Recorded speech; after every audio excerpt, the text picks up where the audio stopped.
KSET ಮತ್ತು net ಪರೀಕ್ಷೆಗಳಿಗೆ ಸಂಬಂಧಿಸಿದಂತೆ ಅರ್ಥಶಾಸ್ತ್ರವನ್ನು ಅಧ್ಯಯನ ಮಾಡುವಂಥ ಸಂದರ್ಭದಲ್ಲಿ ನಾವು ಈ ಕ್ವಶನ್ ಪೇಪರನ್ನು ಡಿಸ್ಕಷನ್ ಮಾಡಕತ್ತಿದ್ವಿ. 2024ರಲ್ಲಿ ನಡೆದಿರುವಂತಹ ಕರ್ನಾಟಕ ಕೆಸೆಟ್ ಪರೀಕ್ಷೆಯಲ್ಲಿ ಈ ಒಂದು ಅರ್ಥಶಾಸ್ತ್ರ ವಿಷಯಕ್ಕೆ ಸಂಬಂಧಪಟ್ಟಂಥ ಕ್ವಶನ್ ಪೇಪರನ್ನು ಡಿಸ್ಕಷನ್ ಮಾಡತ್ತೀವಿ. ಸೊ ಅಲ್ಲಿ ಆ್ಯಕ್ಚುಲಿ ಲಾಸ್ಟ್ ಕ್ಲಾಸಲ್ಲಿ ನಾವು ಡಿಸ್ಕಷನ್ ಮಾಡಿದ್ದು 4 ಕ್ವಶನ್ಸ್ಗಳನ್ನ ಡಿಸ್ಕಷನ್ ಮಾಡಿದ್ವಿ. ಅದಕ್ಕೆ ಸಂಬಂಧಪಟ್ಟಂಗೆ ವಿವರಣೆಯನ್ನು ಕೂಡ ಕೊಟ್ಟಿದ್ದೀವಿ. ಈಗ ನೆಕ್ಸ್ಟು 5ನೇ ಕ್ವಶನಿಂದ ನೋಡ್ತಾ ಹೋಗೋಣ ನಾವು. ಸೊ ಯಾವುದಕ್ಕೆ ಆನ್ಸರ್ ಏನಿದೆ ಅಂತೇಳಿ. ಓಕೆ, 5ನೇ ಕ್ವಶನ್ನ ಸ್ವಲ್ಪ ಗಮನಿಸಿ. ಕ್ವಶನ್ ಹೇಗಿದೆ ಅಂತಂದ್ರೆ, ಸಾಮಾಜಿಕ ಕಲ್ಯಾಣ ಮಾನದಂಡಕ್ಕೆ ಸಂಬಂಧಿಸಿದಂತೆ ಕಾಲ್ಡರ್ ಮತ್ತು ಹಿಗ್ಸ್ ಅವರ ಮಾನದಂಡಗಳ ಕುರಿತಾದ ಈ ಕೆಳಗಿನ ಯಾವ ಹೇಳಿಕೆ ಅಥವಾ ಹೇಳಿಕೆಗಳು ಸರಿಯಾಗಿವೆ ಅಂತ ಕ್ವಶನ್ ಇದೆ. ಹಾಗಂದರೆ ಇದು ಎದಕ್ಕೆ ಸಂಬಂಧಪಟ್ಟಿದೆ ಅಂದ್ರೆ ವೆಲ್ಫೇರ್ ಎಕನಾಮಿಕ್ಸ್ ಅಂತೇಳಿ ಒಂದು ಕಾನ್ಸೆಪ್ಟ್ ಬರುತ್ತೆ. ಆ್ಯಕ್ಚುಲಿ ಸೂಕ್ಷ್ಮ ಅರ್ಥಶಾಸ್ತ್ರದಲ್ಲಿ ವೆಲ್ಫೇರ್ ಎಕನಾಮಿಕ್ಸ್ ಅಂತೇಳಿ ಆ ಒಂದು ವಿಷಯಕ್ಕೆ ಸಂಬಂಧಪಟ್ಟಂಗೆ ಕಾಲ್ಡರ್ ಮತ್ತು ಹಿಗ್ಸ್ ಅವರು ಹೇಳಿರುವಂತಹ ಹೇಳಿಕೆಗಳಿವು. ಸೊ ಅವರ ಒಂದು ಸಿದ್ಧಾಂತಗಳ ಪ್ರಕಾರ ಏನು ಹೇಳಿಕೊಡ್ತಾ ಇದ್ದಾರೆ ಅಂತಂದರೆ, ಫಾರ್ ಎಕ್ಸಾಂಪಲ್ ಇಲ್ಲಿ ಆಪ್ಷನ್ ಕೊಟ್ಟಿದ್ದಾರೆ, 4 ಆಪ್ಷನ್ ಕೊಟ್ಟು ಮತ್ತು ಅವುಗಳಲ್ಲಿ ಯಾವುದು ಕರೆಕ್ಟ್ ಇದೆ ಸೊ ಅದನ್ನು ಫೈಂಡ್ ಔಟ್ ಮಾಡಬೇಕೀಗ. ಸೊ ಇಂಥ ಕ್ವಶನ್ಸ್ಗಳಿಗೆ ಸ್ವಲ್ಪ ಜಾಸ್ತಿ ಸಮಯ ತೆಗೆದುಕೊಳ್ಳುತ್ತೆ ಮತ್ತು ಆಲ್ಮೋಸ್ಟ್ ರಾಂಗ್ ಆನ್ಸರ್ ನಾವು ಟಿಕ್ ಮಾಡುವಂಥ ಚಾನ್ಸಸ್ ಜಾಸ್ತಿ ಇರುತ್ತೆ. ಯಾಕಂದರೆ ಕನ್ಫ್ಯೂಷನ್ ಇರುತ್ತೆ ಮತ್ತು ಓವರಾಲ್ ಇನ್ಫಾರ್ಮೇಷನ್ ಗೊತ್ತಿದ್ದರೆ ಮಾತ್ರ ಇಂಥ ಕ್ವಶನ್ಸ್ಗಳಿಗೆ ನಾವು ಆನ್ಸರ್ ಮಾಡಬಹುದು. ಇಲ್ಲಾಂದರೆ ಡಿಫಿಕಲ್ಟ್ ಆಗುತ್ತೆ. ಆದರೂ ಕೂಡ ಕ್ಲಿಯರಾಗಿ ನಾವು ಅರ್ಥ ಮಾಡ್ಕೊಳ್ಳೋಣ ಒಂದೊಂದು ಪಾಯಿಂಟನ್ನು ಕೂಡ. ಸೊ ನೋಡಿ, ಇಲ್ಲಿ ಕಾಲ್ಡರ್ ಅವರ ಮಾನದಂಡವು ಏನು ಹೇಳ್ತಾ ಇದೆ, ಲಾಭ ಗಳಿಸಿದವರ ದೃಷ್ಟಿಕೋನವನ್ನು ಆಧರಿಸಿದೆ. ಎಸ್, ಇದು ಕರೆಕ್ಟ್ ಆಗುತ್ತೆ. ಬಟ್ ಯಾಕೆ ಕರೆಕ್ಟ್ ಆಗುತ್ತೆ ಅನ್ನೋದು ಆಮೇಲೆ ಹೇಳ್ತೀನಿ ನಾನು. ಬಟ್ ಈಗ ಜಸ್ಟ್ ನೋಡ್ತಾ ಇರಿ ನಾನು ಹೇಳ್ತಾ ಇರೋದನ್ನು. ನೆಕ್ಸ್ಟ್ 2ನೇದು, ಹಿಗ್ಸ್ ಅವರ ಮಾನದಂಡವು ಸೋತವರ ದೃಷ್ಟಿಕೋನವನ್ನು ಒತ್ತಿ ಹೇಳುತ್ತದೆ. ಎಸ್, ಇದು ಕೂಡ ಕರೆಕ್ಟ್ ಆಗುತ್ತೆ. ಎಸ್, ಎರಡು ಕೂಡ ಇಂಪಾರ್ಟೆಂಟೇ. ಮತ್ತು ಇದಕ್ಕೆ ಸಂಬಂಧಪಟ್ಟಂಗೆ ಹಿಂದಿನ ಕ್ವಶನ್ ಪೇಪರ್ಗಳಲ್ಲಿ ಕ್ವಶನ್ ಕೇಳಿದ್ದಾರೆ. ಬಟ್ ಈ ಕೆಲವು ಮೆಥಡ್ ಚೇಂಜ್ ಇದೆ ಅಷ್ಟೇ, ಬಟ್ ವಿಷಯ ಮಾತ್ರ ಅದೇ ಇದೆ. ಓಕೆ, ಅಂತ ಹೇಳ್ತೀನಿ ನಾನು ಹೇಗೆ ಬರುತ್ತೆ ಅಂತೇಳಿ. ನೆಕ್ಸ್ಟು, ಕಲ್ಯಾಣ ಸುಧಾರಣೆಗೆ ಪರಿಹಾರ ಅಗತ್ಯವೆಂದು ಎರಡೂ ಮಾನದಂಡಗಳು ಸಮ್ಮತಿಸುತ್ತವೆ. ಓಕೆ, ನಿಜವಾಗ್ಲೂ ಹೇಳಬೇಕಂದ್ರೆ ಕಲ್ಯಾಣ ಅರ್ಥಶಾಸ್ತ್ರಕ್ಕೆ ಸಂಬಂಧಪಟ್ಟಂತೆ ಹಿಗ್ಸ್ ಮತ್ತು ಕಾಲ್ಡರ್ ಅವರ ವಿಚಾರಗಳು ವಿಶೇಷವಾಗಿದ್ದಾವೆ. ಹಾಗಿದ್ಮೇಲೆ ಈ ಕಲ್ಯಾಣ ಸುಧಾರಣೆಗೆ ಸಂಬಂಧಪಟ್ಟಂತೆ ಇಬ್ಬರು ವಿಚಾರಗಳು ಕೂಡ ಒಳ್ಳೆಯವೆ. ಈ ಒಂದು ಕಲ್ಯಾಣ ಅರ್ಥಶಾಸ್ತ್ರಕ್ಕೆ ಅಥವಾ ಸಾಮಾಜಿಕ ಕಲ್ಯಾಣಕ್ಕೆ ಸಂಬಂಧಪಟ್ಟಂಗೆ ಅವಶ್ಯಕವಾಗಿಯೇ ಬೇಕಾಗಿದ್ದಾವೆ. ಹಾಗಿದ್ಮೇಲೆ ಈ 3 ಕರೆಕ್ಟ್ ಆಯ್ತು ಅಂತ ಆಯ್ತು. ಈಗ ಫಸ್ಟು ಕರೆಕ್ಟ್ ಆಗುತ್ತೆ, ಸೆಕೆಂಡು ಕರೆಕ್ಟ್ ಆಗುತ್ತೆ, ಥರ್ಡು ಕರೆಕ್ಟ್ ಆಗುತ್ತೆ. ಅದು ಹೇಗೆ ಕರೆಕ್ಟ್ ಆಗುತ್ತೆ ಅನ್ನೋದು ಹೇಳ್ತೀನಿ ನಾನು. ನೆಕ್ಸ್ಟು, ಕಾಲ್ಡರ್ ಅವರ ಮಾನದಂಡವು ಎಲ್ಲ ವ್ಯಕ್ತಿಗಳ ಉತ್ತಮ ಆರ್ಥಿಕ ಸ್ಥಿತಿಗೆ ಕಾರಣವಾಗಬಹುದು. ಈ ಕ್ವಶನ್ ಹೆಂಗೆ ಅರ್ಥ ಮಾಡ್ಕೊಳ್ತೀರಿ? ನಿಜವಾಗ್ಲೂ ಹೇಳಬೇಕಂತಂದರೆ ಮೇಲಿನ 3 ಕರೆಕ್ಟ್ ಇದ್ದರೆ, ಓಕೆನಾ, 3 ಕರೆಕ್ಟ್ ಇದ್ದರೆ 4ನೇದು 100% ರಾಂಗ್ ಆಗುತ್ತೆ. ಯಾಕೆ ರಾಂಗ್ ಆಗುತ್ತಂದರೆ ಇಲ್ಲಿ ಏನು ಕನ್ಸಿಡರ್ ಮಾಡಿದ್ದಾರೆ, ಎಲ್ಲ ವ್ಯಕ್ತಿಗಳು ಅಂತ ಕನ್ಸಿಡರ್ ಮಾಡಿದ್ದಾರೆ. ಹಾಗಂದಮೇಲೆ ನಿಜವಾಗ್ಲೂ ಕಾಲ್ಡರ್ ಅವರು ಏನು ಹೇಳ್ತಾ ಇದ್ದಾರೆ, ಲಾಭ ಗಳಿಸಿದವರ ಪರವಾಗಿದ್ದಾರೆ. ಆದರೆ ಹಿಗ್ಸ್ ಅವರು ಸೋತವರ ದೃಷ್ಟಿಕೋನಕ್ಕೆ ಸಂಬಂಧಪಟ್ಟಂಗೆ ಹೇಳಕತ್ತಾರೆ. ಹಾಗಂದ್ರೆ ಇಬ್ಬರು ಬೇರೆ ಬೇರೆ ಹೇಳ್ತಾರಂತಾಯಿತು. ಹಾಗಂದಮೇಲೆ ಎಲ್ಲ ವ್ಯಕ್ತಿಗಳಿಗೆ ಈ ಎರಡೂ ಏನಾಗೋದೇ ಕಾಲ್ಡರ್ ಅವರ ವಿಚಾರಗಳು ಹೊಂದಾಣಿಕೆ ಆಗಂಗಿಲ್ಲ. ಕಾಲ್ಡರ್ ಅವರ ಮಾನದಂಡ ಕೇವಲ ಯಾರಿಗೆ, ಲಾಭ ಗಳಿಸಿದವರ ದೃಷ್ಟಿಕೋನಕ್ಕೆ ಅಥವಾ ಅವರಿಗೆ ಒಂದು ಉತ್ತಮ ಆರ್ಥಿಕ ಸ್ಥಿತಿಯನ್ನು ಹೇಳಿಕೊಡುವಂತಹ ಒಂದು ನಿಯಮ ಆಗಿದೆ. ಹಾಗಿದ್ಮೇಲೆ 100% ಏನಾಗುತ್ತೆ, ಈಗ ಲಾಸ್ಟ್ನೇದು ರಾಂಗ್ ಆಗುತ್ತೆ. ಸೊ ಈಗ ನೀವು ಈಸಿಯಾಗಿ ಪಾಯಿಂಟ್ ಔಟ್ ಮಾಡ್ಬೋದು. ಎಸ್, ಎಕ್ಸಾಕ್ಟ್ಲಿ ಆನ್ಸರ್ ಯಾವುದು ಅಂತಂದರೆ 3 ಅಂತ ಹೇಳ್ಬೋದು. A, B ಮತ್ತು C ಸರಿಯಾಗಿವೆ. ಇವೆಲ್ಲ ತಪ್ಪದಾವಂತ ನೀವು ಭಾಳ ಈಸಿಯಾಗಿ ಪಾಯಿಂಟ್ ಔಟ್ ಮಾಡ್ಬೋದು. ಬಟ್ ಇದು ಹೇಗೆ, ಇದಕ್ಕೆ ಸ್ವಲ್ಪ ವಿವರಣೆಯನ್ನು ನೋಡೋಣ. ಯಾಕಂದರೆ ನಮಗೆ ಒಂದು ಸ್ವಲ್ಪ ಕ್ವಶನ್ ಬಂತು ಅಂತಂದರೆ ಸುಮ್ಮನೆ ಓನ್ಲಿ ಟಿಕ್ ಮಾರ್ಕ್ ಹಾಕೊಂಡು ಹೋಗೋದು ಬೇಡ ಈಗ. ಸೊ ಕ್ವಶನ್ ಹೇಗಿದೆ ಅದನ್ನು ಅರ್ಥ ಮಾಡಿಕೊಂಡು ನೆಕ್ಸ್ಟ್ ಏನಾದರೂ ಕ್ವಶನ್ ರಿಪೀಟ್ ಆದರೆ ಹೆಂಗೆ ಬರ್ಬೋದು ಕ್ವಶನ, ಸೊ ಅದನ್ನು ಸ್ವಲ್ಪ ನಾವು ಗಮನಿಸುವಂಥ ಉದ್ದೇಶದಿಂದಲೇ ಈ ಒಂದು ಕ್ವಶನ್ ಪೇಪರನ್ನು ಡೆಪ್ತಾಗಿ ಮತ್ತು ವಿತ್ ಇನ್ಫಾರ್ಮೇಷನ್ ಸೊ ಅದನ್ನು ನಾವು ಡಿಸ್ಕಷನ್ ಮಾಡ್ತಾ ಇರೋದು. ಹಾಗಾಗಿ ಇಲ್ಲಿ ಸ್ವಲ್ಪ ಅಂದರೆ ನಮ್ಮ ಕ್ವಶನ್ಸ್ ಭಾಳ ಬೇಗನೆ ಅರ್ಥ ಆಗಬೇಕಂತೇನಿಲ್ಲ, ಸ್ವಲ್ಪ ನಿಧಾನವಾಗಿಯೇ ಇರಲಿ. ಆದರೆ ಕ್ವಶನ್ ಹೆಂಗೆ ಬಂತು, ಎಲ್ಲಿಂದ ಬಂತು, ಇದು ಹಿಂಗೆ ಯಾಕೆ ಕೇಳ್ತಾರೆ, ನೆಕ್ಸ್ಟ್ ಹೆಂಗೆ ಕೇಳ್ಬೋದು, ಹೀಗೆ ಹಲವಾರು ವಿಷಯಗಳನ್ನು ನಾವು ನಮ್ಮ ಬ್ರೈನಲ್ಲಿ ಥಿಂಕ್ ಮಾಡಬೇಕಾಗತ್ತೆ. ಯಾಕಂತಂದರೆ ನಾವು ಎಷ್ಟು ಓದಿದ್ದೀವಿ, ಎಷ್ಟು ಬುಕ್ಸ್ ನಮ್ಮ ಹತ್ರ ಅದಾವ, ಎಷ್ಟು ಸೋರ್ಸಸ್ ಇದೆ ಅನ್ನೋದು ಮ್ಯಾಟ್ರ್ ಆಗಂಗಿಲ್ಲ. ಎಕ್ಸಾಮ್ದಲ್ಲಿ ಏನು ಕ್ವಶನ್ ಕೊಟ್ಟಿರ್ತಾರೆ ಅದನ್ನು ಅರ್ಥ ಮಾಡ್ಕೊಳ್ಳೋದೇ ಮ್ಯಾಟ್ರ್ ಆಗಿರುತ್ತೆ. ಅರ್ಥ ಮಾಡಿಕೊಂಡು ಅದಕ್ಕೆ ಆನ್ಸರ್ ಮಾಡೋದೇ ಇಂಪಾರ್ಟೆಂಟ್ ಆಗಿರುತ್ತೆ. ಹಾಗಿದ್ಮೇಲೆ ಕ್ವಶನ್ಸನ್ನು ಹೆಂಗೆ ಅರ್ಥ ಮಾಡ್ಕೊಳ್ಬೇಕು ಅನ್ನುವಂಥ ಟೆಕ್ನಿಕ್ಕನ್ನು ಕಲಿಯೋದು ಪ್ರತಿಯೊಬ್ಬರಿಗೂ ಕೂಡ ಬಹಳ ಅವಶ್ಯಕತೆ ಇದೆ. ಯಾಕಂದರೆ ಭಾಳ ವಿದ್ಯಾರ್ಥಿಗಳು ಭಾಳ ಓದಿರ್ತಾರೆ, ಆದರೆ ಎಕ್ಸಾಮ್ದಲ್ಲಿ ಸ್ಕೋರ್ ಆಗಂಗಿಲ್ಲ. ಕಾರಣ ಇಷ್ಟೇ, ಯಾರಿಗೆ ಕ್ವಶನ್ಸ್ಗಳನ್ನ ಅರ್ಥ ಮಾಡಿಕೊಂಡು ಅದಕ್ಕೆ ಆನ್ಸರ್ ಮಾಡುವಷ್ಟು ಎಬಿಲಿಟಿ ಜಾಸ್ತಿ ಇರುತ್ತೆ, ಅದನ್ನು ಯಾರು ಪ್ರಾಕ್ಟೀಸ್ ಮಾಡಿರ್ತಾರೆ ಅವರಿಗೆ ಬೇಗನೆ ಕ್ಯಾಚ್ ಆಗುತ್ತೆ. ಹೊರತು ನಾವು ಡೈರೆಕ್ಟಾಗಿ ಏನೋ ಓದ್ಕೊಂಡು ಹೋದರೆ ಆಗಂಗಿಲ್ಲ ಅಂತನ್ಲಿಕ್ಕೆ ಇದೊಂದು ಬೆಸ್ಟ್ ಎಕ್ಸಾಂಪಲ್ ನಿಮಗೆ. ಸೊ ಇದನ್ನು ನೋಡೋಣ, ಕ್ವಶನ್ ಹೆಂಗಿದೆ ಅನ್ನೋದು ಕ್ಲಿಯರ್ ಆಯಿತು, ಯಾವ್ದು ಆನ್ಸರ್ ಆಗುತ್ತೆ ಅನ್ನೋದು ಕ್ಲಿಯರ್ ಇದೆ. ಬಟ್ ಅದಕ್ಕೆ ಇನ್ಫಾರ್ಮೇಷನ್ ಸ್ವಲ್ಪ ತಿಳ್ಕೊಂಡ್ಬಿಡೋಣ ಏನು ಇರ್ಬೋದು ಅಂತೇಳಿ. ಅಂದರೆ ಇಲ್ಲಿ ಒಂದು ವಿವರಣೆ ಏನು ಕೊಡಲಾಗಿದೆ ಅಂತಂದ್ರೆ ಜಸ್ಟ್ ನೋಡ್ಕೊಂಡ್ಬಿಡಿ. ಸೊ ಫಸ್ಟಿಗೆ ಈ ಪ್ರಶ್ನೆ ಸಾಮಾಜಿಕ ಕಲ್ಯಾಣ ಮೌಲ್ಯಮಾಪನದಲ್ಲಿ ಕಾಲ್ಡರ್ ಮತ್ತು ಹಿಗ್ಸ್ ಅವರ ಮಾನದಂಡಗಳ ಕುರಿತಾಗಿರುವಂಥದ್ದು. ಇಲ್ಲಿ 4 ಆಪ್ಷನ್ಗಳಿದ್ದು 4 ಆಪ್ಷನ್ಗೆ ಸಂಬಂಧಪಟ್ಟಂತೆ ಕರೆಕ್ಟ್ ಹೆಂಗೆ ಆಗ್ತಾವೆ ಅನ್ನೋದ್ರ ಬಗ್ಗೆ ವಿವರಣೆ ಕೊಡಲಾಗಿದೆ. ಕಾಲ್ಡರ್ ಅವರ ಮಾನದಂಡ ಲಾಭ ಗಳಿಸಿದವರ ದೃಷ್ಟಿಕೋನವನ್ನು ಆಧರಿಸಿದೆ. ಇದು ಕರೆಕ್ಟ್ ಆಗುತ್ತೆ. ಯಾಕೆ ಕರೆಕ್ಟ್ ಆಗುತ್ತೆ ಅಂದರೆ ಕಾಲ್ಡರ್ ಅವರ ಕ್ರಿಟೇರಿಯಾ ಪ್ರಕಾರ ಒಂದು ನೀತಿಯಿಂದ ಲಾಭ ಪಡೆಯುವವರು ನಷ್ಟ ಪಡೆಯುವವರಿಗೆ ಪರಿಹಾರ ನೀಡಿದ ನಂತರವೂ ಲಾಭದಲ್ಲಿದ್ದರೆ ಆ ಬದಲಾವಣೆ ಸಾಮಾಜಿಕವಾಗಿ ಒಳ್ಳೆಯದು ಎಂದು ಪರಿಗಣಿಸಲಾಗುತ್ತದೆ. ಎಸ್, ಈ ಪಾಯಿಂಟ್ ನೆನ್ಪಿಟ್ಕೊಳ್ಳಿ. ಆಮೇಲೆ ಮತ್ತೆ ನೆನ್ಪಿಟ್ಕೊಳ್ಬೇಕಂದ್ರೆ ಗೇನರ್ಸ್ ವ್ಯೂ ಪಾಯಿಂಟ್ ಅಂತ ಕರೀತಾರೆ ಇದನ್ನು. ಸೊ ಯಾರು ಯಾರಿಗೆ ಹೇಳಿದ್ರು ಅದು ಕೂಡ ಗೊತ್ತಿರಲಿ, ಅದರ ಬಗ್ಗೆ ಕ್ವಶನ್ಸ್ ಬರುವಂಥ ಚಾನ್ಸಸ್ ಇದೆ. ಸೊ ಅದು ಹೇಗೆ ಕ್ವಶನ್ಸ್ ಬರ್ತಾವು ಅನ್ನೋದನ್ನು ಕೂಡ ನಾನು ಹೇಳ್ತೇನೆ. ಆಮೇಲೆ ನೆಕ್ಸ್ಟು ಹಿಗ್ಸ್ ಅವರ ಮಾನದಂಡವು ಸೋತವರ ದೃಷ್ಟಿಕೋನವನ್ನು ಪ್ರತಿಫಲಿಸುತ್ತದೆ ಅಂತಂದ್ರೆ, ಇವರ ಪ್ರಕಾರ ನಷ್ಟಪಡುವವರು ಲಾಭ ಪಡುವವರಿಗೆ ಲಂಚ ಅಥವಾ ಪರಿಹಾರ ನೀಡಿ ಆ ಬದಲಾವಣೆಯನ್ನು ತಡೆಯಲು ಸಾಧ್ಯವಾಗದಿದ್ದರೆ, ಇದು ವೆರಿ ಇಂಪಾರ್ಟೆಂಟ್, ಆ ಬದಲಾವಣೆ ಒಂದು ಒಳ್ಳೆಯದು ಎಂದು ಪರಿಗಣಿಸಲಾಗುತ್ತದೆ. ಇದು ಲಾಸರ್ಸ್ ವ್ಯೂ ಪಾಯಿಂಟ್ ಅಂತ ಕರಿಬೇಕಾಗತ್ತೆ. ಇನ್ನು ಕಲ್ಯಾಣ ಸುಧಾರಣೆ ಪರಿಹಾರ ಅಗತ್ಯವಿಲ್ಲ ಎಂದು ಮಾನದಂಡಗಳು ಹೇಳ್ತಾವ. ಎರಡೂ ಕೂಡ ಸೇಮ್. ಅಂತಂದರೆ ಏನು ಪರಿಹಾರ ಅವಶ್ಯಕತೆ ಇಲ್ಲ ಅಂತಂದರೆ, ಇವರ ಕಾಂಪೋಸಿಷನ್ ಒಂದು ಪ್ರಿನ್ಸಿಪಲ್ ಏನಾಗಿದೆ ಅಂದ್ರೆ, ವಾಸ್ತವ ಪರಿಹಾರ ಅಗತ್ಯವಿಲ್ಲ ಅಂದರೆ ಅದು ಆಗಲೇಬೇಕಂತೇನಿಲ್ಲ. ಓಕೆನಾ? ಈಗ ಒಬ್ಬನ 10,000 ರೂಪಾಯಿ ಕೊಟ್ಟರೆ ಆತನ ಸ್ಥಿತಿ ಇಂಪ್ರೂವ್ಮೆಂಟ್ ಆಗುತ್ತೆ ಅಂತ ಇದ್ರೆ ಸಾಕು. ಅದು ಕೊಟ್ಟು ಆತನ ಇಂಪ್ರೂವ್ಮೆಂಟ್ ಮಾಡಿ ಆದಮೇಲೆ ಆಗೋ ರಿಸಲ್ಟ್ ಬಗ್ಗೆ ಹೇಳ್ತಾ ಇಲ್ಲ ಇದು. ಓಕೆನಾ?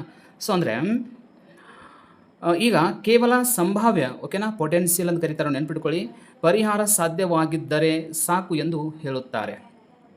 ಲಾಭ ಪಡುವವರು ನಷ್ಟಪಡುವವರಿಗೆ ಪರಿಹಾರ ಕೊಡಬಹುದು ಎಂಬ ಸಾಮರ್ಥ್ಯ ಇದ್ದರೆ ಸಾಕು, ನಿಜವಾಗಿ ಪರಿಹಾರ ಕೊಡುವುದು ಅಗತ್ಯವಿಲ್ಲ. ಅದು ಹೇಗೆ ಅನ್ನೋದು ಒಂದು ಎಕ್ಸಾಂಪಲ್ ನೋಡ್ಕೊಳ್ಳೋಣ ನಾವು ಕರೆಕ್ಟಾಗಿ. ಈಗ ಇಲ್ಲೊಂದು ಪಾಯಿಂಟ್ ಇದೆ. ಕಾಲ್ಡ್ರವರ ಮಾನದಂಡವು ಎಲ್ಲ ವ್ಯಕ್ತಿಗಳಿಗೆ ಒಳಿತು ಅಧಿಕ ಸ್ಥಿತಿಗೆ ಕಾರಣವಾಗುವುದು. ಅಂದರೆ ಎಲ್ಲ ವ್ಯಕ್ತಿಗಳ ಒಳಿತು ಅಧಿಕ ಸ್ಥಿತಿಗೆ ಅಂತಂದ್ರೆ, ಈಗ ಇದು ರಾಂಗ್ ಆಗುತ್ತೆ. ಯಾಕೆ ರಾಂಗ್ ಆಗುತ್ತೆ ಅಂದರೆ, ಎಲ್ಲರಿಗೂ ಒಳ್ಳೆಯದನ್ನು ಹೇಳುವಂಥದ್ದಲ್ಲ, ಇದು ಒಳ್ಳೆಯದನ್ನು ಹೇಳುವಂಥದ್ದಲ್ಲ ಅಂಥೇಳಿ ಏನು ಪೆರೆಟೋ ಅವರು ಹೇಳ್ತಾರೆ. ಹೇಗೆ ಅಂತಂದರೆ, ಇದು ಕೂಡ ರಾಂಗ್ನೇ ಇದೆ. ಹೇಗೆ ಅಂತಂದರೆ, ಪೆರೆಟೋ ಅವರ ಇಂಪ್ರೂವ್ಮೆಂಟ್ ಅಲ್ಲ ಅಂತೇಳಿ ಕರಿತೀವಿ ನಾವು. ಯಾಕಲ್ಲ ಅಂತಂದರೆ, ಕಾಲ್ಡ್ರವರ ಕ್ರೈಟೇರಿಯಾದಲ್ಲಿ ಕೆಲವರು ನಷ್ಟಪಡುವ ಸಾಧ್ಯತೆ ಇರುತ್ತದೆ, ಆದ್ದರಿಂದ ಎಲ್ಲರ ಒಳಿತು ಹೆಚ್ಚುತ್ತದೆ ಎಂದು ಹೇಳಲು ಸಾಧ್ಯವಿಲ್ಲ. ಹಾಗಾದರೆ ಆನ್ಸರ್ ಎಕ್ಸಾಕ್ಟ್ಲಿ ಆಗಲೇ ಹೇಳಿದಂಗೆ ಎ, ಬಿ ಮತ್ತು ಸಿ ಮೂರನೇ ಆನ್ಸರ್ ಕರೆಕ್ಟ್ ಆಗುತ್ತೆ. ಇದಕ್ಕೊಂದು ಎಕ್ಸಾಂಪಲ್ ನೋಡೋಣ. ಸೊ ಅದು ನಮಗೆ ಮತ್ತಷ್ಟು ಈಸಿ ಆಗುತ್ತೆ. ಓಕೆ, ಈಗ ಫಸ್ಟ್ ಒಂದು ಆಪ್ಷನ್ ನೋಡಿಕೊಂಡು ಉಳ್ಕಿದೆಲ್ಲ ಅರ್ಥ ಮಾಡ್ಕೊಂಡ್ಬಿಟ್ರೆ ಸಾಕಾಗುತ್ತೆ ನಮಗೆ. ಓಕೆನಾ? ಈ ಪ್ರಶ್ನೆ ಸಾಮಾಜಿಕ ಅಂದರೆ ಈಗಾಗಲೇ ನಾನು ಇದನ್ನು ನಿಮಗೆ ಹೇಳಿದನು, ಬಟ್ ನಾವು ಡೈರೆಕ್ಟಾಗಿ ಎಲ್ಲಿ ಹೋಗೋಣ ಅಂದ್ರೆ ಈ ಪಾಯಿಂಟ್ ನೋಡ್ಕೊಂಡ್ಬಿಡಿ. ಏನಿದೆ ಅಂತಂದ್ರೆ, ಒಂದು ಆರ್ಥಿಕ ನೀತಿ ಅಥವಾ ಯೋಜನೆಯಿಂದ ಕೆಲವರಿಗೆ ಲಾಭ ಆಗಬಹುದು ಮತ್ತು ಕೆಲವರಿಗೆ ನಷ್ಟ ಆಗಬಹುದು. ಆದರೆ ಒಟ್ಟು ಸಮಾಜಕ್ಕೆ ಲಾಭ ಹೆಚ್ಚಾದರೆ ಆ ಬದಲಾವಣೆ ಸಾಮಾಜಿಕವಾಗಿ ಉತ್ತಮ ಎಂದು ಪರಿಗಣಿಸಬಹುದೇ ಎಂಬ ಪ್ರಶ್ನೆಗೆ ಈ ಮಾನದಂಡಗಳು ಉತ್ತರ ಕೊಡುತ್ತವೆ. ಯಾವ ಹಂಗಾದರೆ, ಒಂದು ಕಾಲ್ಡ್ರವರ ಮಾನದಂಡ, ಇನ್ನೊಂದು ಹಿಗ್ಸ್ ಅವರ ಮಾನದಂಡ. ಹಾಗಾದರೆ ಮೊದಲಿಗೆ ಕಾಲ್ಡ್ರವರ ಮಾನದಂಡವನ್ನು ನೋಡ್ಕೊಂಡ್ಬಿಡೋಣ. ಲಾಭ ಪಡುವವರ ದೃಷ್ಟಿಕೋನ ಆಗಿದೆ ಇದು. ಅದೇ ಲಾಭ ಪಡೆಯುವವರ ದೃಷ್ಟಿಕೋನ ಇದು. ಒಂದು ಬದಲಾವಣೆಯಿಂದ ಲಾಭ ಪಡೆಯುವವರು ನಷ್ಟಪಡುವವರಿಗೆ ಪರಿಹಾರ ನೀಡಿದ ನಂತರವೂ ಲಾಭದಲ್ಲೇ ಉಳಿದರೆ ಆ ಬದಲಾವಣೆ ಉತ್ತಮ ಆಗಿರುತ್ತೆ ಅನ್ನೋದೇ ಕಾಲ್ಡ್ರವರ ವಿಚಾರ. ಹೆಂಗೆ ಹೇಳ್ತಾರೆ ಅಂದರೆ, ಇದಕ್ಕೆ ಏನು ಕರಿತೀವಿ ಅಂದರೆ, ಗೇನರ್ಸ್ ಅಂದರೆ ಲಾಭ ಪಡೆಯುವರು ಅಂತ ಅರ್ಥ. Gainers can compensate losers and still remain better off ಅಂತೇಳಿ. ಅಂತಂದ್ರೆ ಇನ್ನೂ ಕೂಡ ಅವರು ನಷ್ಟಪಡುವವರಿಗೆ ಪರಿಹಾರ ಕೊಟ್ಟರು ಕೂಡ ಲಾಭದಲ್ಲೇ ಇದ್ದಾರೆ. ಉದಾಹರಣೆ ನೋಡೋಣ. ಒಂದು ಸರ್ಕಾರದ ಹೊಸ ಕೈಗಾರಿಕಾ ಯೋಜನೆ ಜಾರಿಯಾಗಿದೆ ಅಂತ ತಿಳ್ಕೊಳ್ಳಿ ಸದ್ಯಕ್ಕೆ. ಉದಾಹರಣೆಗೆ ಏನಾಯಿತು ಅಂತಂದರೆ, ಕಂಪನಿಗೆ ಲಾಭ ಎಷ್ಟಾಗಿದೆ ಈ ಯೋಜನೆಯಿಂದ? 100 ಕೋಟಿ ಆಗಿದೆ. ಆದರೆ ರೈತರಿಗೆ ನಷ್ಟ ಎಷ್ಟಾಯಿತು? 30 ಕೋಟಿ ರೂಪಾಯಿ ಆಗಿದೆ. ಹಾಗಿದ್ಮೇಲೆ ಈಗ ಇಲ್ಲಿ ಕಂಪನಿಗಳು ರೈತರಿಗೆ 30 ಕೋಟಿ ರೂಪಾಯಿ ಪರಿಹಾರ ಕೊಟ್ಟರೂ ಕೂಡ ಕಂಪನಿಗಳ ಬಳಿ ಇನ್ನೂ ಕೂಡ ಎಷ್ಟು ಉಳಿಯುತ್ತೆ? 70 ಕೋಟಿ ರೂಪಾಯಿ ಉಳಿಯುತ್ತೆ. ಇದು ಲಾಭವೇ ಆಗಿರುತ್ತೆ. ಹಾಗಿದ್ಮೇಲೆ ಪರಿಹಾರ ಕೊಡುವ ಸಾಮರ್ಥ್ಯ ಇದ್ದರೆ ಸಾಕು. ಅಂದರೆ ಇಷ್ಟು ಕೊಡಲಿಕ್ಕೆ ಸಾಧ್ಯ ಇತ್ತಲ್ಲ ಈಗ ಅಂತಂದರೆ, ಆರ್ಥಿಕತೆಯಲ್ಲಿ ಏನಾಗಿದೆ, ಒಬ್ಬರಿಗೆ ನಷ್ಟ ಆಗಿದೆ, ಒಬ್ಬರಿಗೆ 30,000 ರೂಪಾಯಿ ನಷ್ಟ ಆಗಿದೆ, ಒಬ್ಬರಿಗೆ 1 ಲಕ್ಷ ರೂಪಾಯಿ ಲಾಭ ಆಗಿದೆ ಅಂತ ತಿಳ್ಕೊಳ್ಳೋಣ. ಇದನ್ನು ಆರ್ಥಿಕತೆ ಉತ್ತಮ ಸ್ಥಿತಿ ಅಂತಲೇ ಕರಿಬೇಕಾಗತ್ತೆ. ಅಂದರೆ ಇವರು ಇದರಲ್ಲಿ ಒಂದು 30,000 ರೂಪಾಯಿ ಕೊಟ್ಟರು ಕೂಡ ಇನ್ನೂ 70,000 ರೂಪಾಯಿ ಅನ್ನೋದು ಅವ್ರ ಹತ್ರ ಉಳಿಯುತ್ತಲ್ಲ, ಇದು ಹಂಗಾರೆ ಇನ್ನೂ ಒಳ್ಳೆಯದೇ ಅಂತ ಆಯ್ತಲ್ಲ. ಆ ಒಂದು ಆರ್ಥಿಕತೆಗೆ ಆಗಿರ್ಬೋದು, ಅಥವಾ ಒಬ್ಬ ವ್ಯಕ್ತಿಗಾಗಿರ್ಬೋದು, ಅಥವಾ ಒಟ್ಟಾರೆ ವ್ಯವಸ್ಥೆಗೆ ಕೂಡ ಒಳ್ಳೆಯದೇನೆ. ಅಂತಹ ಒಂದು ವ್ಯವಸ್ಥೆಯನ್ನು ಹೇಳಿಕೊಡುವಂಥದ್ದು. ಆದರೆ ಸಮಸ್ಯೆ ಏನು ಅಂತಂದರೆ, ನಿಜವಾಗಿ ಪರಿಹಾರ ಕೊಡಬೇಕು ಎಂಬುದಿಲ್ಲ. ಓಕೆ, ಈಗ ಒಬ್ಬದು 1 ಲಕ್ಷ ಅಂತ ತಿಳ್ಕೊಂಡು ಇವರಿಗೆ 30,000 ರೂಪಾಯಿ ಕೊಡಲೇಬೇಕು ಅಂತಲ್ಲ, ಕೊಡುವಷ್ಟು ಸಾಮರ್ಥ್ಯ ಇದೆಯಲ್ಲ ಆರ್ಥಿಕತೆಯಲ್ಲಿ, ಅದು ಸಾಕೀಗ. ಸೊ ಇದು ಒಟ್ಟಾರೆ ದೇಶದಲ್ಲಿ ಏನೋ ಹೊಸ ಯೋಜನೆ ಇಂಪ್ಲಿಮೆಂಟ್ ಆಗಿದ್ರೆ ಅಂತದ್ದು, ಅಥವಾ ಏನೋ ಹೊಸದಾದರೆ ಅದರಿಂದ ಕೆಲವರಿಗೆ ಲಾಭ ನಷ್ಟ ಅಂತೂ ಸಾಮಾನ್ಯವಾಗಿ ಆಗುತ್ತೆ. ನಾವು ಫಾರ್ ಎಕ್ಸಾಂಪಲ್ ಈಗ ಸಕಾರಾತ್ಮಕ ಪರಿಣಾಮಗಳು, ನಕಾರಾತ್ಮಕ ಪರಿಣಾಮಗಳು ಅಂತ ಸ್ಟಡಿ ಮಾಡ್ತಾ ಇರ್ತೀವಿ ನೋಡಿ, ಅದಕ್ಕೆ ಸಂಬಂಧಪಟ್ಟಿರುವಂತಹ ಕ್ವಶನ್ ಇದು. ಹಾಗಾದ್ರೆ ಹಿಗ್ಸ್ ಅವ್ರು ಏನು ಹೇಳ್ತಾರೆ?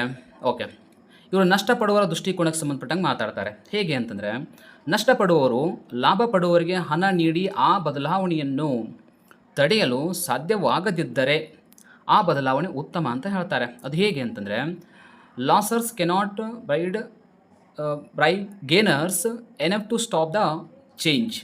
ಅಂದರೆ ಉದಾಹರಣೆಗೆ ಕಂಪನಿಗಳ ಹತ್ತಿರ ಎಷ್ಟು ಲಾಭ ಆಯ್ತು ಈಗ ಒಂದು ಯೋಜನೆಯಿಂದ 100 ಕೋಟಿ ಆಯಿತು. ರೈತರ ನಷ್ಟ ಎಷ್ಟಾಗಿದೆ 30 ಕೋಟಿ ಆಗಿದೆ. ರೈತರು ಕಂಪನಿಗಳಿಗೆ ಏನು ಮಾಡೋಕ್ಕೆ ಸಾಧ್ಯ ಆಗೋದಿಲ್ಲ, 100 ಕೋಟಿ ರೂಪಾಯಿನ ನೀಡಿ ಯೋಜನೆ ನಿಲ್ಲಿಸಲು ಸಾಧ್ಯವಿಲ್ಲ. ಈ ಯೋಜನೆ ಉತ್ತಮ ಅಂತಲೇ ಅರ್ಥ. ಅಂದರೆ ಇವರಿಗೆ ನಷ್ಟ ಆಗಿದೆ ಅಂದರೂ ಕೂಡ ಆ ಯೋಜನೆ ನಿಲ್ಲಿಸುವಷ್ಟು ಸಾಮರ್ಥ್ಯ ಇವ್ರ ಹತ್ರ ಇಲ್ಲಲ್ಲ. ಹಾಗಿದ್ಮೇಲೆ ಆ ಯೋಜನೆ ಒಳ್ಳೆಯದೇ ಅಂತ ಅರ್ಥ ಆಯಿತು. ಯಾಕಂದರೆ ಹೆಚ್ಚು ಕಂಪನಿಗಳು ಹೆಚ್ಚು ಇನ್ನೂ ಲಾಭ ಪಡೆಯೋಕ್ಕೆ ಸ್ಟಾರ್ಟ್ ಮಾಡ್ತವೆ. ಹೀಗೆ ಇರುವಂಥ ವ್ಯವಸ್ಥೆ ಬಗ್ಗೆ ಹೇಳ್ತಾ ಇರುವಂಥದ್ದು ಇದು. ಹಾಗಿದ್ಮೇಲೆ ಒಟ್ಟಾರೆಯಾಗಿ ನಷ್ಟ ಪಡುವವರ ದೃಷ್ಟಿಕೋನವನ್ನು ಹೇಳಿಕೊಟ್ಟವ್ರು ಯಾರು ಅಂದರೆ ಹಿಗ್ಸ್ ಅಂತ ಅರ್ಥ. ಲಾಭ ಪಡೆಯುವವರ ದೃಷ್ಟಿಕೋನವನ್ನು ಹೇಳಿಕೊಟ್ಟವ್ರು ಯಾರು ಅಂದರೆ ಕಾಲ್ಡರ್ ಅಂತ ಅರ್ಥ. ಇವ್ರು ಹೇಳಿರುವಂಥ ದೃಷ್ಟಿಕೋನ ಬೇರೆ ಬೇರೆ ಆಗಿದವಂತ ಅರ್ಥ. ಹಾಗಾಗಿ ಫಸ್ಟ್ನೇದು ಆಪ್ಷನ್ ಕೂಡ ಕರೆಕ್ಟ್ ಆಗುತ್ತೆ, ಎರಡನೇ ಆಪ್ಷನ್ ಕರೆಕ್ಟ್ ಆಗುತ್ತೆ, ಮೂರನೇ ಆಪ್ಷನ್ ಕೂಡ ಕರೆಕ್ಟ್ ಆಗುತ್ತೆ. ನಾಲ್ಕನೇದು ಯಾಕೆ ಕರೆಕ್ಟ್ ಆಗಲ್ಲ ಅಂದರೆ ಕಾರಣ ಇಲ್ಲಿದೆ. ಇದು ಫೆರಟೋ ಇಂಪ್ರೂವ್ಮೆಂಟ್ ಎಂದು ಹೇಳಲಾಗದು. ಯಾಕೆಂದರೆ ನೋಡಿ, ಇದರಲ್ಲಿ ಕನಿಷ್ಠ ಒಬ್ಬರಿಗೆ ಲಾಭವಾಗಬೇಕು ಅಥವಾ ಯಾರಿಗೂ ನಷ್ಟವಾಗಬಾರದು ಅಂತ ಇದೆ. ಯಾರ್ದು ಪೆರೆಟೋ ಇಂಪ್ರೂವ್ಮೆಂಟ್ ಥಿಯರಿ ಒಳಗಡೆ ಅಥವಾ ಒಂದು ಥಿಯರಿ ಒಳಗಡೆ ಹೆಂಗಿದೆ ಅಂದರೆ ಅವರ ವಿಚಾರಗಳು ಹಿಂಗೆ ಅದಾವ. ಆದರೆ ಹಿಗ್ಸ್ ಮತ್ತು ಕಾಲ್ಡರ್ ಅವರ ವಿಚಾರದಲ್ಲಿ ಹೇಗಿದೆ, ಕೆಲವರಿಗೆ ನಷ್ಟ ಆಗಬಹುದು, ಯಾರಿಗೆ ರೈತರಿಗೆ ನಷ್ಟ ಆಗಬಹುದು. ಆದರೆ ಒಟ್ಟು ಲಾಭ ಹೆಚ್ಚು ಇದ್ದರೆ ಅದನ್ನು ಒಳ್ಳೆಯದು ಎಂದು ಪರಿಗಣಿಸುತ್ತವೆ. ಒಟ್ಟು ಲಾಭ ಏನಾಗಿದೆ ಈಗ 70,000 ರೂಪಾಯಿ ಹೆಚ್ಚಿದೆಯಲ್ಲ, ಅಥವಾ 70 ಕೋಟಿ ರೂಪಾಯಿ ಹೆಚ್ಚಿದೆ. ಇದು ಲಾಭ ಒಟ್ಟು ಆರ್ಥಿಕತೆಯಲ್ಲಿ ಹೆಚ್ಚಿದೆಯಲ್ಲ, ನಷ್ಟದವ್ರ ಬಗ್ಗೆ ಬಹಳ ಇಲ್ಲ. ಈಗ ಹೆಚ್ಚಾಗಿದೆಯಲ್ಲ ಅದು ಮ್ಯಾಟರ್ ಆಗುತ್ತೆ ಅಂತ ಕಾಲ್ಡರ್ ಅವ್ರು ಹೇಳ್ತಾ ಇದ್ದಾರೆ. ಹಿಗ್ಸ್ ಅವ್ರು ಹೇಳ್ತಾ ಇದ್ದಾರೆ ನಷ್ಟ ಆಗೋ ಸ್ಥಿತಿ ಬಗ್ಗೆ ಹೇಳ್ತಾ ಇದ್ದಾರೆ ಅಷ್ಟೇ. ಹಾಗಾಗಿ ಎಲ್ಲ ವ್ಯಕ್ತಿಗಳ ಒಳಿತು ಹೆಚ್ಚುತ್ತದೆ ಎಂಬ ಹೇಳಿಕೆ ತಪ್ಪಾಗುತ್ತದೆ. ಅಂದರೆ ಈ ರೈತರ ನಷ್ಟದ ಸ್ಥಿತಿಯನ್ನು ಏನು ಮಾಡಿದ ಇವರು ಹಿಗ್ಸ್ ಅವರು ಹೇಳಿದರೂ ಕೂಡ ಇವೆರಡೂ ಒಂದೇ ಅಲ್ಲ. ಯಾಕಂದರೆ ಪೆರೆಟೋ ಅವ್ರ ಪ್ರಕಾರ ಇವು ಯಾರೂ ಕೂಡ ನಷ್ಟ ಅನುಭವಿಸಬಾರ್ದು, ಎಲ್ಲರಿಗೂ ಕನಿಷ್ಠ ಲಾಭ ಆಗಿರಬೇಕು, ಆದರೆ ಯಾರಿಗೂ ನಷ್ಟ ಆಗಿರಬಾರ್ದು. ಓಕೆನಾ, ಕನಿಷ್ಠ ಆದರೂ ಲಾಭ ಆಗಿರಬೇಕಂತ ಅರ್ಥ ಐತಿ. ಸೊ ಹಾಗಿದ್ಮೇಲೆ ಇದು ಪೆರೆಟೋ ಅವರ ಒಂದು ಇಂಪ್ರೂವ್ಮೆಂಟು ಅಲ್ಲ, ಅಥವಾ ಇದು ಆರ್ಥಿಕತೆಯಲ್ಲಿ ಎರಡೂ ಒಂದು ಅಂತಲೂ ಕೂಡ ಹೇಳಕ್ಕೆ ಬರೋಂಗಿಲ್ಲ. ಅಂದರೆ ಎಲ್ಲರಿಗೂ ಒಳ್ಳೆಯದಾಗತ್ತೆ ಅಂತ ಹೇಳಕ್ಕೆ ಸಾಧ್ಯ ಇಲ್ಲ. ಹಾಗಾಗಿ ನಾಲ್ಕನೇ ಆಪ್ಷನ್ ರಾಂಗ್ ಆಗುತ್ತೆ. ಹಾಗಾಗಿ ಮೂರನೇ ಒಂದು ಆನ್ಸರ್ ಕರೆಕ್ಟ್ ಆಯಿತು ಅಂತ ಆಯಿತು. ಇನ್ನು ಇದ್ರ ಮೇಲೆ ಸಂಬಂಧಪಟ್ಟಂಗೆ ಕ್ವಶನ್ಸ್ಗಳು ಹೆಂಗೆ ಬರ್ಬೋದು, ಫ್ಯೂಚರಲ್ಲಿ ಹೆಂಗೆ ಕ್ವಶನ್ಸ್ ಬರ್ಬೋದು ಅನ್ನೋದಕ್ಕೆ ಕೆಲವೊಂದು ಉದಾಹರಣೆಗಳನ್ನ ನೋಡೋಣ. ಓಕೆ, ಇನ್ನು ಫ್ಯೂಚರ್ ಎಕ್ಸಾಮ್ದಲ್ಲಿ ಅಂತಂದ್ರೆ ನೆಕ್ಸ್ಟ್ ಬರುವಂತಹ ಕೇಸ್ ಸೆಟ್ ಆಗಿರ್ಬೋದು ಅಥವಾ ನೆಟ್ ಎಕ್ಸಾಮ್ದಲ್ಲಿ ಆ ಕ್ವಶನ್ಸನ್ನು ಈ ಒಂದು ಕಾನ್ಸೆಪ್ಟ್ ಮೇಲೆ ಹೀಗೆ ಕೇಳಬಹುದು ಅನ್ನಲಿಕ್ಕೆ ಒಂದು 4 ರೀತಿಯ ಪ್ರಶ್ನೆಗಳನ್ನು ನಾನಿಲ್ಲಿ ಕೊಟ್ಟಿದ್ದನು. ಇನ್ನೂ ಕೂಡ ಮ್ಯಾಚ್ ದ ಫಾಲೋವಿಂಗ್ ಕೂಡ ಕೇಳಬಹುದು. ಒಂದು ಕಡೆ ಕಾಲ್ಡರ್ ಅಂತ ಕೊಟ್ಟು ಇನ್ನೊಂದು ಕಡೆ ಅವ್ರು ಹೇಳಿರುವಂಥದ್ದು, ಆಮೇಲೆ ಹಿಗ್ಸ್ ಅಂತ ಕೊಟ್ಟು ಆ ಕಡೆ ಹೇಳಿರುವಂಥದ್ದು, ಪೆರೆಟೋ ಅವ್ರು ಕೊಟ್ಟಿದ್ದು ಆ ಕಡೆ ಒಂದು ಹೇಳುವಂಥದ್ದು. ಸೊ ಹೀಗೆ ಆ ಮ್ಯಾಚ್ ದ ಫಾಲೋವಿಂಗ್ ಸಂಬಂಧಪಟ್ಟಂಗೆ ಕೂಡ ಕ್ವಶನ್ ಕೇಳಬಹುದು. ಬಟ್ ಇಲ್ಲಿ ನಮಗೆ ಜಾಸ್ತಿ ಬರಲಿಕ್ಕೆ ಸಾಧ್ಯ ಇರುವಂತಹ ಕ್ವಶನ್ಸ್ಗಳನ್ನು ನಾನಿಲ್ಲಿ ಮೆನ್ಷನ್ ಮಾಡಿದನು. ಸೊ 4 ಕ್ವಶನ್ಸ್ಗಳನ್ನ ಮತ್ತೊಂದು ಸಲ ಸರಿಯಾಗಿ ಅರ್ಥ ಮಾಡ್ಕೊಂಡ್ಬಿಟ್ರೆ ಇದಕ್ಕೆ ಸಂಬಂಧಪಟ್ಟಂಗೆ ಕ್ವಶನ್ಸ್ ಹೆಂಗೆ ಬರ್ತಾವ, ನಾವು ಹಿಂಗೆ ಅರ್ಥ ಮಾಡಿಕೊಂಡು ಅದಕ್ಕೆ ಆನ್ಸರ್ ಮಾಡಬಹುದು ಅನ್ನೋದು ಸ್ವಲ್ಪ ಕ್ಲಾರಿಟಿ ಸಿಗುತ್ತೆ. ಈಗ ನಿಕೋಲಸ್ ಕಾಲ್ಡರ್ ಅವರ ಮಾನದಂಡ ಪ್ರಕಾರ ಯಾವ ಪರಿಸ್ಥಿತಿಯಲ್ಲಿ ಕಲ್ಯಾಣ ಸುಧಾರಣೆ ಸಂಭವಿಸಿದೆ ಎಂದು ಹೇಳಬಹುದು ಅಂಥೇಳಿ ಕೊಟ್ಟಿದ್ದಾರೆ.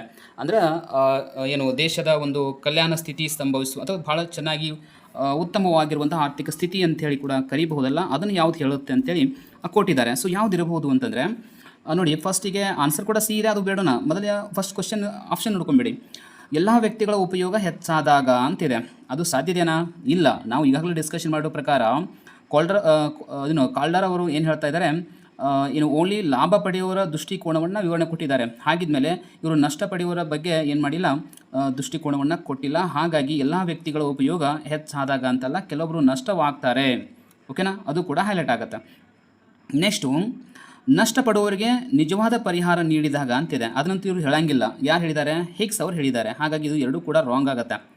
ನೆಕ್ಸ್ಟು ಲಾಭ ಪಡೆಯೋರು ಪರಿಹಾರ ನೀಡಿದ ನಂತರವೂ ಲಾಭದಲ್ಲಿದ್ದಾರೆ. ಎಸ್, ಇದು ಕರೆಕ್ಟ್ ಆಗುತ್ತೆ. ಇನ್ನು ಸಮಾಜದಲ್ಲಿ ಸಮಾನತೆ ಸಾಧಿಸಿದಾಗ ಇದು ಕೂಡ ಸಾಧ್ಯ ಇಲ್ಲ. ಯಾಕಂದರೆ ಒಬ್ಬರು ನಷ್ಟ ಪಡೋರು ಇನ್ನೊಬ್ಬರು ಲಾಭ ಪಡೆಯುವಂಥ ಸ್ಥಿತಿಯನ್ನು ಹೇಳ್ಕೊಡ್ತಾ ಇರೋದ್ರಿಂದ ಇದು ಕೂಡ ಸಾಧ್ಯ ಇಲ್ಲ. ಹಾಗಾಗಿ ಸಿ ಆನ್ಸರ್ ಕರೆಕ್ಟ್ ಆಗುತ್ತೆ. ಜಸ್ಟ್ ನೀವು ನೋಡ್ಕೊಂಡ್ಬಿಡಿ, ನಿಮ್ಗೆ ಆ್ಯಕ್ಚುಲಿ ಗೊತ್ತಾಗ್ಬಿಡುತ್ತೆ ಹೆಂಗೆ ಕ್ವಶನ್ ಬರ್ಬೋದು ಅಂತೇಳಿ. ಇನ್ನು ಸ್ಟೇಟ್ಮೆಂಟ್ ಬೇಸ್ಡ್ ಕ್ವಶನ್ಸ್ಗಳು ಹೆಂಗೆ ಬರುತ್ತಾವ ಅಂತಂತ ಹೇಳಿ, ಸ್ಟೇಟ್ಮೆಂಟ್ ಅಂತಂದರೆ ಒಂದು ರೀತಿ ಅಪ್ಲಿಕೇಬಲ್ ಅಂತಂದರೆ ಒಂದು ಕೋಡಿಂಗ್ ಕೊಟ್ಟು ಕೂಡ ಕ್ವಶನ್ ಕೊಡ್ತಿರ್ತಾರೆ. ಹೇಗೆ ಅಂತಂದರೆ, for example Kaldor criterion gainers view point ಅನ್ನು ಆಧರಿಸಿದೆ ಅಂತಿದೆ. ಎಸ್, ಇದಂತೂ ಪಕ್ಕ. ಗೇನರ್ಸ್ ಅಂದರೆ ಲಾಭ ಪಡೆಯುವುದನ್ನು ಬಗ್ಗೆ ಹೇಳುವವರೇ ಯಾರು ಅಂದ್ರೆ ಕಾಲ್ಡರ್ ಅವರು ಹೇಳ್ತಾರೆ. ಇನ್ನು ಹಿಗ್ಸ್ ಅವ್ರು ಏನು ಹೇಳ್ತಾರೆ, ಲಾಸರ್ಸ್ ಬಗ್ಗೆ ಹೇಳ್ತಾರೆ. ಇದು ಕೂಡ ಕರೆಕ್ಟ್ ಆಗಿದೆ. ಎರಡು ಕೂಡ ಕರೆಕ್ಟ್ ಆಯ್ತು. ಈಗ ಇನ್ನು ಕಾಲ್ಡರ್ ಹಿಗ್ಸ್ ಪ್ರಿನ್ಸಿಪಲ್ಸ್ನಲ್ಲಿ ಆ್ಯಕ್ಚುಯಲ್ ಕಾಂಪನ್ಸೇಷನ್ ಅಗತ್ಯವಿಲ್ಲ. ಅಂದರೆ ಇದನ್ನು ಎಲ್ಲರಿಗೂ ಕೂಡ ಕೊಡಲೇಬೇಕಂತೇನಿಲ್ಲ. ಆ್ಯಕ್ಚುಲಿ ಕಾಂಪನ್ಸೇಷನ್ ಅಂದರೆ ಏನು, ಪರಿಹಾರ ಕೊಡಲೇಬೇಕಂತಲ್ಲ ಅಂತ ಅರ್ಥ. ಈಗ ನೋಡಿ, 100 ಕೋಟಿ ಲಾಭ ಆಗಿದೆ, ಇನ್ನು 30,000 ರೂಪಾಯಿ 30 ಕೋಟಿ ರೂಪಾಯಿ ಯಾರಿಗೆ ನಷ್ಟ ಆಗಿದೆ, ರೈತರಿಗೆ ನಷ್ಟ ಆಗಿದೆ. ಇಲ್ಲಿ 30 ಕೋಟಿ ಕೊಟ್ಟು ಇವರಿಗೆ ಪರಿಹಾರ ಕೊಡಬೇಕು ಅನ್ನೋದು ಆ್ಯಕ್ಚುಲಿ ಕಾಂಪನ್ಸೇಷನ್ ಆಗುತ್ತೆ. ಬಟ್ ಇದು ಇನ್ನೂ ಹೇಳಂಗಿಲ್ಲ ಅವರು. ಓನ್ಲಿ ಏನು ಹೇಳ್ತಾರೆ, 100 ಕೋಟಿ ಹೆಚ್ಚಿದೆ, 30 ಕೋಟಿ ಅಷ್ಟೇ ನಷ್ಟ ಆಗಿದೆ, ಇನ್ನು 70 ಕೋಟಿ ಉಳಿತಲ್ಲ, ಇದು ಕೂಡ ಉತ್ತಮವೇ ನಮ್ಮ ಆರ್ಥಿಕತೆಗೆ ಅಂಥೇಳಿ ಥಿಂಕ್ ಮಾಡೋದು ಯಾವುದು ಅಂದ್ರೆ ಈ ಕಾಲ್ಡರ್ ಮತ್ತು ಹಿಗ್ಸ್ ಅವರ ವಿಚಾರಗಳಿಗೆ ಸಂಬಂಧಪಟ್ಟಂಗೆ ಆಗುತ್ತೆ. ನೆಕ್ಸ್ಟು ಏನು, ಕಾಲ್ಡರ್ ಕ್ರೈಟೇರಿಯನ್ ಪೆರೆಟೋ ಆಪ್ಟಿಮಮಿಯ ಸಮಾನವಾಗಿದೆ ಇಲ್ಲವೇ ಇಲ್ಲ. ಇದನ್ನು ಲಾಸ್ಟ್ ಕೂಡ ನಾನು ಡಿಸ್ಕಷನ್ ಮಾಡಿದನು. ಕಾಲ್ಡರ್ ಅವರ ಕ್ರೈಟೇರಿಯನ್ ಬೇರೆ, ಪೆರೆಟೋ ಅವರ ಕ್ರೈಟೇರಿಯನ್ ಬೇರೆ ಇದೆ. ಸೊ ಎರಡೂ ಕೂಡ ಬೇರೆ ಬೇರೆ ಆಗುತ್ತೆ. ಹಾಗಾಗಿ ಅವೆರಡೂ ಕೂಡ ಸಮ ಇಲ್ಲ. ಯಾಕಂದರೆ ಇವರು ನಷ್ಟದ ಬಗ್ಗೆ ಹೇಳೋದಿಲ್ಲ. ಇವರು ನಷ್ಟ ಮತ್ತು ಲಾಭ ಎರಡೂ ಇದ್ದರೂ ಕೂಡ ಹೆಚ್ಚು ಇಂಪಾರ್ಟೆನ್ಸ್ ಕೊಡೋದು ಯಾರಿಗೆ ಅಂತಂದ್ರೆ ಕಾಲ್ಡರ್ ಅವರು ಕೊಡೋದು ಇಂಪಾರ್ಟೆನ್ಸ್ ಲಾಭ ಪಡೆಯುವವರ ದೃಷ್ಟಿಕೋನ, ಹಿಗ್ಸ್ ಅವರು ಕೊಡೋದು ನಷ್ಟ ಪಡೆಯುವವರ ದೃಷ್ಟಿಕೋನ ಅಷ್ಟೇ. ಬಟ್ ಎರಡರಲ್ಲೂ ಕೂಡ ನಷ್ಟ ಮತ್ತು ಲಾಭ ಎರಡೂ ಇದ್ದೇ ಇರುತ್ತೆ. ಸೊ ಅದನ್ನು ಅರ್ಥ ಮಾಡ್ಕೊಳ್ಬೇಕು. ಹಾಗಿದ್ಮೇಲೆ ಆನ್ಸರ್ ಎಕ್ಸಾಕ್ಟ್ಲಿ 1 2 3 ಎರಡೂ ಕೂಡ ಆನ್ಸರ್ ಆಗುತ್ತೆ. ಇದು 3 ಕೂಡ ಆನ್ಸರ್ ಆಗುತ್ತೆ. ಹಾಗಿದ್ಮೇಲೆ ಬಿ ಆನ್ಸರ್ ಕರೆಕ್ಟ್ ಇದೆ ನೋಡಿ. ಎ ಬಿ ಮತ್ತು ಸಿ ಓನ್ಲಿ ಅಂತ ಕೊಡಲಾಗಿದೆ. ಇದು ಕರೆಕ್ಟ್ ಆಗುತ್ತೆ, ಉಳಿಕಿದಲ್ಲೂ ಕೂಡ ರಾಂಗ್ ಆಗುತ್ತೆ. ಓಕೆನಾ, ಈ ಕ್ವಶನ್ ಕೇಳ್ತಾರೆ. ಇನ್ನು ಅಸರ್ಟಿವ್ ಬೇಸ್ಡ್ ಕ್ವಶನ್ ಹೆಂಗಿದಾವೆ, ಜಸ್ಟಿಫಿಕೇಶನ್ ಬೇಸ್ಡ್ ಕ್ವಶನ್ ಇರ್ಬೋದು. ಸೊ ಹೆಂಗೆ ಕೇಳ್ತಾರೆ ಅಂತಂದರೆ, ಎಸ್, ಕಾಲ್ಡರ್ ಮತ್ತು ಹಿಗ್ಸ್ ಕ್ರೈಟೇರಿಯನ್ ವೆಲ್ಫೇರ್ ಎಕನಾಮಿಕ್ಸ್ನಲ್ಲಿ ಏನಾಗಿದೆ ಅಂತಂದ್ರೆ ಕಾಂಪನ್ಸೇಷನ್ ಪ್ರಿನ್ಸಿಪಲ್ ಎಂದು ಕರೆಯಲ್ಪಡುತ್ತದೆ. ಎಸ್. ನೆಕ್ಸ್ಟು ರೀಸನಿಂಗ್ ಏನಿದೆ, ಈ ಮಾನದಂಡಗಳಲ್ಲಿ ಪರಿಹಾರ ನಿಜವಾಗಿ ನೀಡಲೇಬೇಕು. ಎಸ್, ಆ್ಯಕ್ಚುಲಿ ಹೇಳಬೇಕಂತಂದರೆ ಎ ಸರಿಯಾಗಿದೆ. ಅಂತಂದರೆ ಎರಡಲ್ಲೂ ಕೂಡ ಏನಿದೆ, ಕಾಂಪನ್ಸೇಷನ್ ಬಗ್ಗೆ ಡಿಸ್ಕಷನ್ ಮಾಡ್ತಾರೆ. ಅಂತಂದ್ರೆ ಒಬ್ಬರು ಹೆಚ್ಚು ಲಾಭ ಪಡೆದರೆ ಇನ್ನೊಬ್ಬರು ನಷ್ಟ ಅನುಭವಿಸಿರ್ತಾರೆ. ಹಾಗಾಗಿ ಒಂದು ಪರಿಹಾರ ಕೊಡೋದ್ರಿಂದ ಏನಾಗುತ್ತೆ ಅಂತಂದ್ರೆ ಅಲ್ಲಿ ಆರ್ಥಿಕತೆಗೆ ಉತ್ತಮ ಇದೆ ಅಂತ ಹೇಳ್ಕೊಡ್ತಾರೆ. ಆದರೆ ಎರಡನೇದು ಏನಾಗಿದೆ ಅಂದ್ರೆ ಆರ್ ತಪ್ಪು. ಹಾಗಾಗಿ ಸಿ ಆನ್ಸರ್ ಕರೆಕ್ಟ್ ಆಗುತ್ತೆ. ಆರ್ ಯಾಕೆ ತಪ್ಪು ಅಂದರೆ ಇಲ್ಲಿ ಮಾನದಂಡ ಪರಿಹಾರ ನಿಜವಾಗ್ಲೂ ನೀಡೋಂಗಿಲ್ಲ. ಓನ್ಲಿ 100 ಕೋಟಿ ರೂಪಾಯಿ ಇದೆ, ಒಂದು ಕಡೆ ನಷ್ಟ ಆಗಿದ್ದು 30 ಕೋಟಿ. ಹಾಗಾಗಿ ಇದನ್ನು ಕೊಟ್ಟರೂ ಕೂಡ 70 ಕೋಟಿ ಉಳಿಯುತ್ತೆ ಅನ್ನೋ ಒಂದು ಇಮ್ಯಾಜಿನೇಷನ್ ಏನಿದೆ ಅದನ್ನು ಮಾತ್ರ ಹೇಳ್ಕೊಡ್ತಾ ಇದ್ದಾರೆ. ನಿಜವಾಗ್ಲೂ ಅದನ್ನು ಕೊಟ್ಟು ಪರಿಹಾರವನ್ನು ಸೂಚಿಸುವಂಥದ್ದು ಈ ಒಂದು ಮಾನದಂಡಗಳಿಗೆ ಸಂಬಂಧಪಟ್ಟಿಲ್ಲ. ಇನ್ನೂ ಒಂದು ಲಾಸ್ಟ್ ಕ್ವಶನ್ ನೋಡ್ಕೊಂಡು ಬಿಡೋಣ. ಅಪ್ಲಿಕೇಶನ್ ಬೇಸ್ಡ್ ನ್ಯೂಮೆರಿಕಲ್ ಲಾಜಿಕ್ ಅಂತಲೇ ಹೇಳಬೇಕು. ಯಾಕಂದರೆ ಇಲ್ಲಿ ಒಂದು ಎಕ್ಸಾಂಪಲ್ ಕೊಟ್ಟು ಕ್ವಶನ್ ಕೇಳ್ತಾರೆ. ಒಂದು ಯೋಜನೆಯಿಂದ ಕಂಪನಿಗೆ ಏನಾಗಿದೆ 500 ಕೋಟಿ ಮತ್ತು ಪರಿಹಾರ ಹಾನಿ ಜನರಿಗೆ ನಷ್ಟ ಆಗಿದ್ದು 150 ಕೋಟಿ ಆಗಿದೆ. ಹಾಗಾದ್ರೆ ಕಾಲ್ಡರ್ ಅವರ ಮಾನದಂಡ ಪ್ರಕಾರ ಯಾವುದು ಸರಿಯಾಗಿದೆ ಅಂತ ಕ್ವಶನ್ ಕೇಳಿದ್ದಾರೆ. ಹಾಗಾಗಿ ವಿಶೇಷವಾಗಿ ಸಿ ಅಂತೂ ಕರೆಕ್ಟ್ ಆಗುತ್ತೆ, ಅದನ್ನು ಒಪ್ಕೊಳ್ಳೋಣ. ಯೋಜನೆ ತಿರಸ್ಕರಿಸಬೇಕು ಆಗೋದಿಲ್ಲ. ಯಾಕಂದರೆ ಈಗ ಲಾಭ ಹೆಚ್ಚಿದೆ, ನಷ್ಟ ಕಡಿಮೆ ಇದೆ. ಹಾಗಾಗಿ 500ರಲ್ಲಿ 150 ಕೊಟ್ಟ ಮೇಲೆ ಇನ್ನೂ ಕೂಡ 350 ಉಳಿಯುತ್ತಲ್ಲ, ಇದು ಆರ್ಥಿಕತೆಗೆ ಲಾಭನೇ ಹೌದು, ನಷ್ಟ ಅಲ್ಲ. ಓಕೆ. ಇನ್ನು ಇದು ಪೆರೆಟೋ ಅವರ ಇಂಪ್ರೂವ್ಮೆಂಟ್ ಇಲ್ಲ. ಯಾಕಂದರೆ ನಷ್ಟ ಅನ್ನೋದು ಪೆರೆಟೋ ಅವರ ಇಂಪ್ರೂವ್ಮೆಂಟಲ್ಲಿ ಬರೋಂಗಿಲ್ಲ. ಯಾಕಂದರೆ ಅಲ್ಲಿ ಕನಿಷ್ಠವಾದ ಲಾಭ ಇದ್ದೇ ಇರುತ್ತೆ ಅವರಲ್ಲಿ. ನೆಕ್ಸ್ಟ್, ಲಾಭ ಪಡೆಯುವವರ ಪರಿಹಾರ ನೀಡಲು ಸಾಧ್ಯವಾದ್ದರಿಂದ ಯೋಜನೆ ಒಪ್ಪಬಹುದು. ಹೌದು, ಅಂದರೆ 500ರಲ್ಲಿ 150 ಕೊಟ್ಟು 350 ಉಳಿಯುತ್ತಲ್ಲ, ಅದು ಕೂಡ ಒಳ್ಳೆಯ ಯೋಜನೆ ಅಂತ ಅರ್ಥ ಆಗುತ್ತೆ. ನೆಕ್ಸ್ಟು ಲಾಸ್ಟ್ ಇದೆ, ನಷ್ಟ ಪಡುವವರು ಹೆಚ್ಚು, ಆದ್ದರಿಂದ ಕಲ್ಯಾಣ ಕುಸಿತವಾಗಿದೆ. ಅದನ್ನು ಹೇಳಂಗಿಲ್ಲ ಇವರು. ಅಂದರೆ ನಷ್ಟ ಪಡೆಯೋರ್ದು ಕಡಿಮೆ ಇದ್ದು ಲಾಭ ಪಡೆಯೋರ ಪರಿಸ್ಥಿತಿ ಹೆಚ್ಚಿತ್ತು ಅಂದರೆ ದೇಶಕ್ಕೆ ಒಳ್ಳೆಯದು ಅಂತ ಹೇಳ್ತಾ ಇದ್ದಾರೆ. ಹಾಗಾಗಿ ಸಿ ಇದು ರಾಂಗ್ ಆಗುತ್ತೆ. ಹಾಗಾಗಿ ಇದು ಈ ಪಾಯಿಂಟ್ ಏನಾಗುತ್ತೆ, ಕರೆಕ್ಟ್ ಆಗುತ್ತೆ. ಸೊ ಈ ಥರ ಕ್ವಶನ್ಸ್ ಕೂಡ ಕೇಳ್ಬೋದು ಸಂಬಂಧಪಟ್ಟಂಗೆ. ಸೊ ಈ ಕ್ವಶನ್ ಒಂದೇ ಕ್ವಶನ್ ಇರ್ಬೋದು, ಆದರೆ ಅದಕ್ಕೆ ಸಂಬಂಧಪಟ್ಟಂಗೆ ಹೇಗೆ ಕ್ವಶನ್ಸ್ ಬರುತ್ತೆ, ಅದರ ಮೀನಿಂಗ್ ಏನು, ಸೊ ಆಲ್ಮೋಸ್ಟ್ ಇದಕ್ಕೆ ಸಂಬಂಧಪಟ್ಟಂಗೆ ಒಂದು ಕ್ವಶನ್ ಕೇಳ್ತಾರೆ ಅಂತೇಳಿ ನನ್ನ ಒಂದು ಅಭಿಪ್ರಾಯ. ಹಾಗಾಗಿ ಈ ಕ್ವಶನ್ ಬಗ್ಗೆ ಡೆಪ್ತಾಗಿ ಡಿಸ್ಕಷನ್ ಮಾಡಿದನು. ಹೀಗೆ ನೆಕ್ಸ್ಟ್ ಕ್ವಶನ್ಗಳನ್ನು ಕೂಡ ನಾನು ಡಿಸ್ಕಷನ್ ಮಾಡ್ತೀವಿ, ನೆಕ್ಸ್ಟ್ ಕ್ಲಾಸಲ್ಲಿ ಕಂಟಿನ್ಯೂ ಮಾಡೋಣ.